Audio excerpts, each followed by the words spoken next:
The first day I met him was in California, and he had flown out from California, and I was giving a talk. And that evening, a group of people had him at their home. And they had attended my lecture that day in Santa Monica. And then that evening, I was to meet Guruji after. He had sent me this tape, and I had agreed to do it, but it had all been done through the mail. And I was now going to meet this person who had taught me this manifesting thing, who was having needle-nose pliers showing up on my driveway, and my friends getting rich in Las Vegas, and I haven't even gone into so many of the other manifestations that began to show up, including K.O. Barra and all of these things. All of these were a result of this sort of new attitude. And I went to his home that evening, and he was in another room. And there were about 60 people there who were going to listen to him speak that evening, and then I was going to speak afterwards, and we were going to speak together. But he had asked to have a private audience with me. And they ushered me into this room, and I walked in, and I felt that energy again, that real, peaceful, loving. It's like having a warm shower running inside of you. They call it the Kundalini, this energy that just seems to flow up and down your spine, that really good feeling you get, like they call it getting goosebumps or whatever, that real peaceful, loving kind of feel. And it's coming from something other than just the physical environment, that there is an energy in there. And he looked at me, and we sat down, and we were sitting facing each other on a couple of comfortable chairs. He had this long, flowing gray beard, and we didn't speak. Now, this is without exaggeration. We didn't speak for 1 hour. We just sat in the room, and neither one of us spoke to each other for 1 hour. We just looked at each other, without blinking, just in each other's eyes. And after about an hour had passed, I noticed a tear coming down his eye, out of his eye rather, and down his face. And the same thing happened to me simultaneously.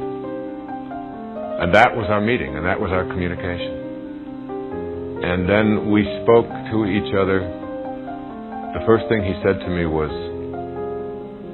"Do you have any questions about what you are doing?" And I said, "They've all been answered." And that was the extent of our conversation. I knew what I was there for. I was sent, he was sent to me, and his background of where he has come from in India and all of the teachings that he has had, my background of where I come from and growing up in the Midwest of the United States, and all of my experiences, it led us both to this place. And I knew that I was to go out and to teach this manifesting meditation, which he had encouraged me to do. And I dedicated the book to him by just saying, thanking you for encouraging me to examine this area of manifestation from a different perspective. From the perspective of having walked down a new street. One that didn't keep me back there in those old habits. Those old habits of pushing and demanding and insisting. When you have this patience, this infinite patience, and when you're able to detach from the outcome and just let go. Remember, it was one of the things that Maslow had said to me about the characteristics or qualities of self-actualizing people, is that they detach themselves from outcome.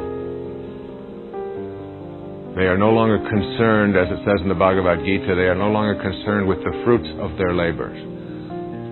You know you're on purpose. You trust in your connection to this divineness. You know you are not separate from it any longer. And so this ego part of you that is so insistent upon doing things now and doing things right and making yourself better and proving how great you...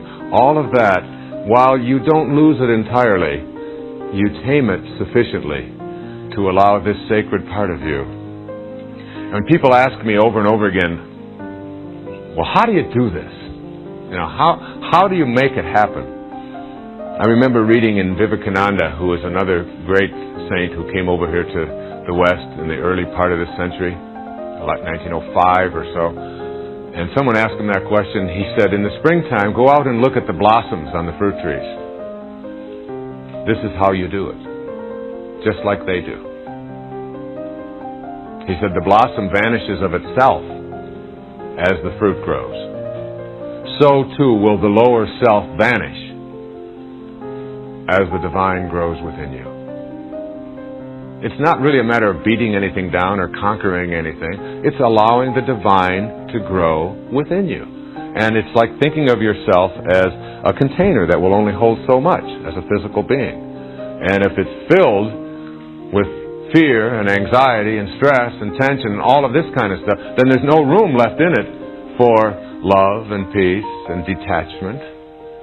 If you just understand that the blossom vanishes of itself as the fruit grows, and that the lower part of you, the part of you that's ego-based, will vanish as the divine grows within you.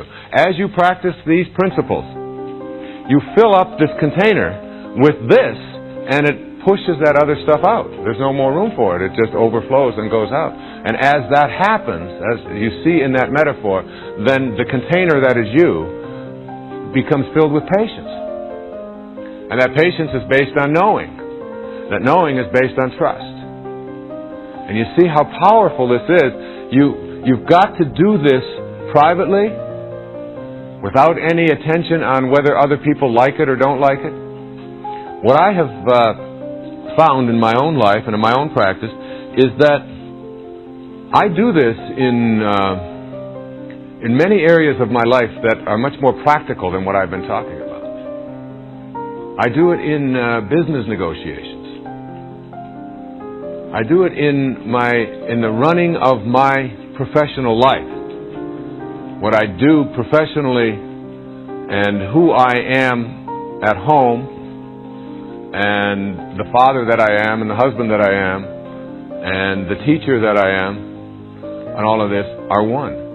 And I practice these principles with my children every day. And I practice them in my relationship with my wife. And I practice them in the relationship that I have with people that I work with and who ask me to do things. I use these principles. I affirm what it is. I stay on purpose. I know what it is that I would like to see manifested.